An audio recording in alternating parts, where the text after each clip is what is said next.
ಮಂಗಳೂರಿನ ಕಂಕನಾಡಿಯ father Muller ಸಂಸ್ಥೆಯ ವತಿಯಿಂದ model United Nations 2024 kicks of at father Muller ಎನ್ನುವ ಕಾರ್ಯಕ್ರಮವು ಆಸ್ಪತ್ರೆಯ ಡೆಸಿನಿಯಲ್ ಸಭಾಂಗಣದಲ್ಲಿ ನಡೆಯಿತು.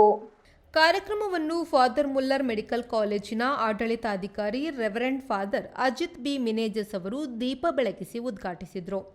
ಬಳಿಕ ಮಾತನಾಡಿದ ಅವರು, ಸ್ಪರ್ಧಾತ್ಮಕ ಯುಗದಲ್ಲಿ ಇಂತಹ ಚಟುವಟಿಕೆಗಳು ಸಾಕಷ್ಟು ಪ್ರಯೋಜನವಾಗಲಿದೆ. ಸಾಮರಸ್ಯ ಜೀವನದಿಂದಾಗಿ ನಾವೆಲ್ಲರೂ ಒಂದಾಗಿ ಇರಲು ಸಾಧ್ಯ ಎಂದು ಹೇಳಿದರು.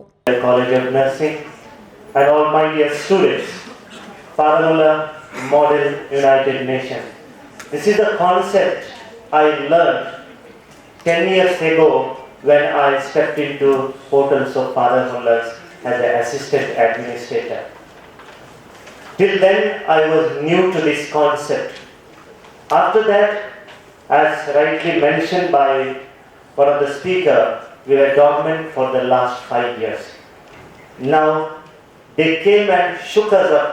Come on, Father, we should have this Father Muller Model United Nation concept to happen in our campus. ಸಂಘಟನಾ ಅಧ್ಯಕ್ಷೆ ಯಶಸ್ವಿನಿ ಅರಶಿನಗೋಡಿ, ಪ್ರಧಾನ ಕಾರ್ಯದರ್ಶಿ Aman Philips, United Nations Alina Susan John, doctor Oliver D'Souza ಮತ್ತಿತರರು ಉಪಸ್ಥಿತರಿದ್ದರು. ನಾಗೇಶ್ ಕಾವೂರು, ವಿ4 ನ್ಯೂಸ್, ಮಂಗಳೂರು.